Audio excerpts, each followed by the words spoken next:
हम यह तो कहते हैं कि मन मेरा है, बुद्धि मेरी है, इंद्रियां मेरी हैं, प्राण मेरे हैं, पर यह नहीं कहते कि मैं मन हूँ और मैं बुद्धि हूँ, मैं इंद्रियां हूँ, मैं प्राण हूँ। इससे यह सिद्ध हुआ कि पन मेरापन से अलग है, अर्थात मेरे कहलाने वाले पदार्थों से मैं अलग हूँ।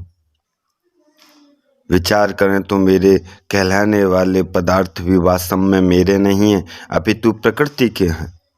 स्थूल, सूक्ष्म और कारण शरीर के साथ तादात्म्य करने के कारण ही ये मेरे प्रतीत होते हैं। अपना स्वरूप स्थूल, सूक्ष्म और कारण तीनों ही शरीर से अलग हैं, अतः स्वरूप में इन शरीरों की जागृत, स्वप्न और सुषुप्ति तीनों ही अवस्थाएं नहीं हैं। अवस्थाएं बदलती हैं, स्वरूप नहीं बदलता। स्वरूप इन अवस्थाओं का जानने वाला है, अतः इनसे अलग है। यदि इन अवस्थाओं को जानने वाला अवस्थाओं से अलग न होता तो इन तीनों अवस्थाओं की गणना कौन करता और इनके बदलने को कौन देखता। अवस्थाएं तीन हैं और ये बदलती हैं और इसमें किसी को भी संदेह नहीं। तात्पर्य यह निकला कि अपना स्वरूप अवस्थाओं से अलग है। हम सबका अनुभव है कि अवस्थाएं हमारे बिना नहीं रह सकती, पर हम अवस्थाओं के बिना रह सकते हैं और रहते भी हैं। जब जागृत से स्वप्न अवस्था में आ जाते हैं तब उस जागृत और स्वप्न की संधि में कोई अवस्था नहीं होती। इसी प्रकार स्वप्न और सुषुप्ति अवस्था में आ जाते हैं तब उस संधि में कोई अवस्था नहीं होती, परंतु उनकी संधि में कोई अवस्था न होने पर भी हम रहते हैं।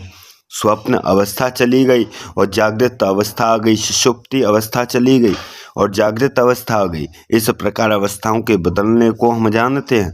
इससे सिद्ध हुआ कि हम अवस्थाओं से अतीत हैं। मैं शब्द के दो अर्थ हैं, एक सत्ता रूप वास्तविक मैं और दूसरा माना हुआ मैं। वास्तविक मैं सदा ज्यों का त्यों रहता है, पर माना हुआ मैं किसी भी समय एक नहीं रहता, अपितु बदलता रहता है। जैसे मैं जागता हूँ, मैं सोता हूँ, मैं धनी हूँ, मैं निर्धन हूँ, मैं विद्वान हूँ, मैं मूर्ख हूँ, मैं साधु हूँ या मैं गृहस्थ हूँ, इत्यादि इत्यादि। यह माना हुआ मैं परस्पर विरुद्ध मान्यता भी करता है।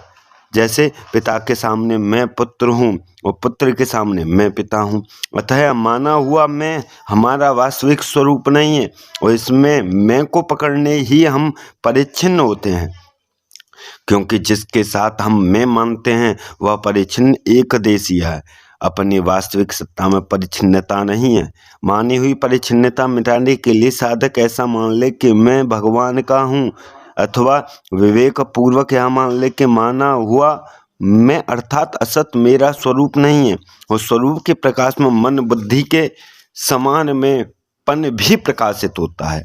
गहरा विचार किया जाए तो ज्ञान बोध वस्तुतः असत का ही होता है, सत का नहीं। मैं हूँ इस प्रकार अपनी सत्ता का ज्ञान तो रहता ही है और इसमें किसी को संदेह नहीं होता, परंतु अपनी सत्ता में जो असत को मिलाया हुआ है उस असत का ज्ञान हमें नहीं होता।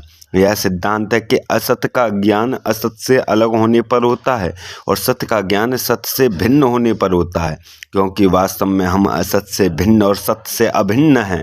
अतएव जिस क्षण असत का ज्ञान होता है उसी क्षण असत की निवृत्ति हो जाती है, अर्थात असत से अपनी भिन्नता का बोध हो जाता है। असत से भिन्नता का बोध होते ही सत में हमारी स्थिति स्वतः सिद्ध है, करनी नहीं पड़ती।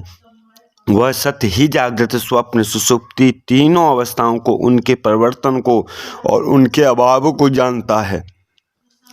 जागृत में स्वप्न सुषुप्ति का अभाव, स्वप्न में जागृत और सुषुप्ति का अभाव तथा सुषुप्ति में जागृत और स्वप्न का अभाव, पर अपना अभाव कभी नहीं होता। सब अवस्थाओं में अपना अभाव अर्थात अपनी सत्ता ज्यों की त्यों रहती है। यह सब अनुभव है। साधक को चाहिए कि वह अपने अनुभव को महत्व दे, अर्थात अपने स्वरूप में अटल भाव से स्थित रहे।